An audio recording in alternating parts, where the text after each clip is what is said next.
Good morning to all. Daily MCQ session में आप सभी लोगों का स्वागत है। प्लीज़ हमारे चैनल को लाइक एंड सब्सक्राइब करें। First question, blood is stored at temperature of. जो ब्लड है उसको कितने डिग्री टेम्परेचर पर स्टोर किया जाता है। देखो बेटा, ब्लड जो है उसके हमें अलग अलग कंपोनेंट में भी मिलता है, लाइक PRBC, पैक्ड RBC, ठीक है ना। दूसरा WBC, प्लेटलेट्स, प्लाज्मा जिसमें क्रायोप्रेसिपिटेट आ जाता है, फ्रेश फ्रोजन प्लाज्मा आ जाता है, एंड आपका जो है होल ब्लड।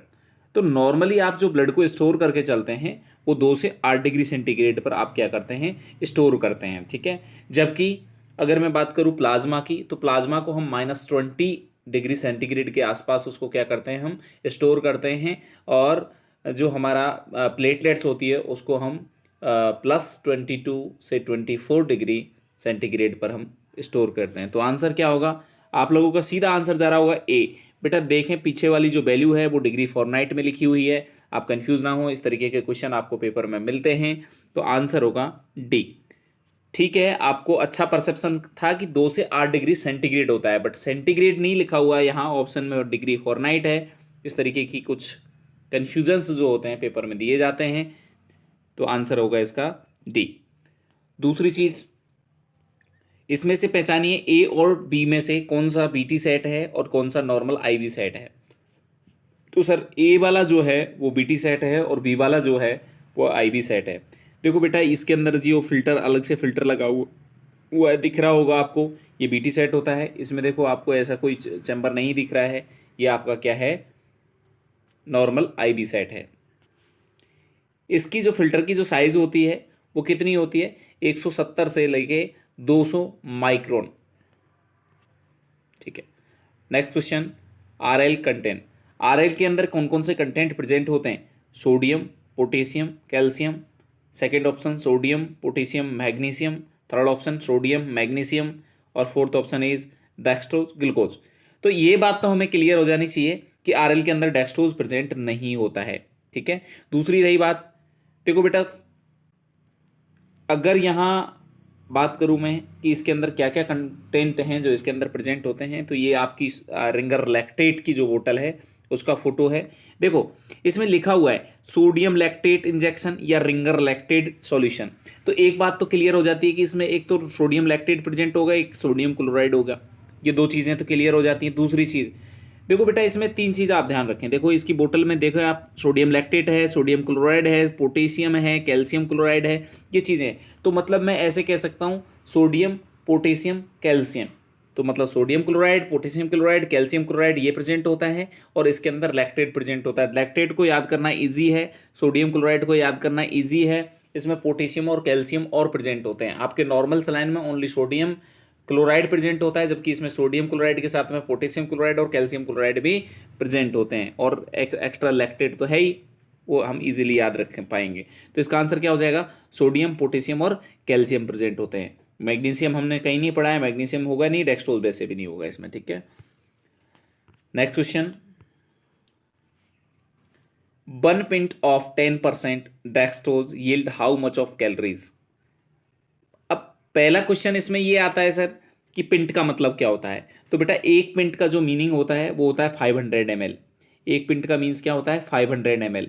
तो हमें पता है कि जो डेक्सट्रोज का 1 मिलीग्राम होगा उससे हमें कितनी एनर्जी मिलती है, तो कितनी मिलती है, हमें 4 किलो कैलोरी मिलती है, जबकि कैलोरीज मिलती है। जबकि अगर मैं बात करूं, फैट से 9 मिलती हैं और प्रोटीन से 4 मिलती है। तो अगर आपसे क्वेश्चन पूछा जाए कि सबसे ज़्यादा एनर्जी किस कंटेंट से मिलती है, तो हमें फैट से मिलती है।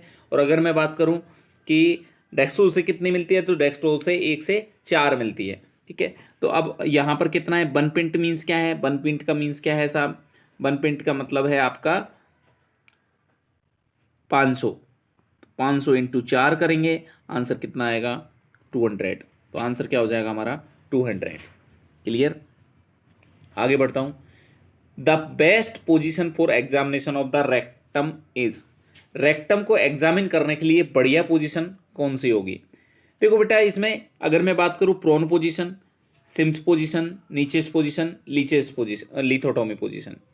हाँ, लिथोटोमी में भी हम क्या कर सकते हैं, एग्जामिन कर सकते हैं, प्रॉन में भी कर सकते हैं, सिम्स में भी कर सकते हैं, और नीचे इसमें चारों में ही कर सकते हैं। बट आपसे पूछा है बेटर पोजीशन, तो बेटर पोजीशन वो पोजीशन होगी जिसमें आपका जो एनल कैनाल है या रेक्टल ओपनिंग है वो बहुत अच्छे से दिखे, सबसे बेहतर तरीके से दिखे, वो पोजीशन जो है इसके लिए बेहतर होगी। तो आपकी जो नीचेस्ट पोजीशन होती है बेटा, उसमें जो रेक्टल एग्जामिनेशन है वो सबसे बेहतर तरीके से कर सकते हैं। तो अगर आपसे रेक्टल एग्जामिनेशन पूछा जाए तो आपका आंसर क्या होगा, नीचेस्ट पोजीशन होगी। जबकि अगर आपसे, तो इसमें जो विजुअलाइजेशन है वो बहुत बेहतर तरीके से होता है। जबकि आपकी लिथोटोमी में भी कर सकते हैं, आप प्रॉन में भी कर सकते हैं सिम्स लेटरल। मैंने बताया था कि सिम्स लेटरल जो है आप किस में याद रखेंगे, सिम्स लेटरल को हमको स्पेशली याद रखना है इनेमा में। इनेमा जब देते हैं तो उसमें कौन सी पोजीशन बेहतर होती है, तो सिम्स लेटरल। और सिम्स कौन सी लेटरल, तो left lateral. Sims left lateral is a better position for enema. तो कैसे याद रखेंगे, सिनेमा इनेमा, इनेमा में हम देते हैं सिम्स लेटरल पोजीशन। बाकी अगर हम उससे पूछ लिया रेक्टल एग्जामिनेशन तो हम करेंगे नीचेस्ट पोजीशन। देन ये लिथोटोमी होती है, लिथोटोमी में भी हम क्या कर सकते हैं, एग्जामिनेशन कर सकते हैं। देन आता है आपका eight which level temperature in the centigrade and fortnight scale become equal. Equal का मीन से बराबर हो जाएगा। ऐसी कौन सी वैल्यू है जिसपे दोनों का जो टेम्परेचर है वो एकदम बिल्कुल इक्वल आ जाए। बेटा देखो 73 डिग्री या 0 डिग्री या -40 डिग्री या +40 डिग्री, कौन सी ऐसी वैल्यू है जिस पर दोनों का टेम्परेचर है वो समान आएगा। सबसे पहले हमको इनके फॉर्मूलाज याद होने चाहिए कि क्या इनके फॉर्मूला हैं कन्वर्ट करने के। देखो बेटा, अगर हमको सेंटीग्रेड में वैल्यू दे रखी है और उसको फॉरनाइट में कन्वर्ट करना है तो हमारा फॉर्मूला ये होता है कि फॉरनाइट बराबर 9/5, ये ब्रैकेट में आपका जो भी आपका सेंटीग्रेड में जो वैल्यू दे रखी है वो +32। ठीक है, तो अब जैसे कि यहाँ 35 है, 35 को कन्वर्ट कर रहा हूँ तो 35 लिख दिया यहाँ पर। उसी प्रकार से अगर इसको कन्वर्ट करना है तो सी, मतलब सेंटीग्रेड में अगर वैल्यू निकालनी है फॉरनाइट से तो 5/9 बाई इसके अंदर 5F-32 करूंगा।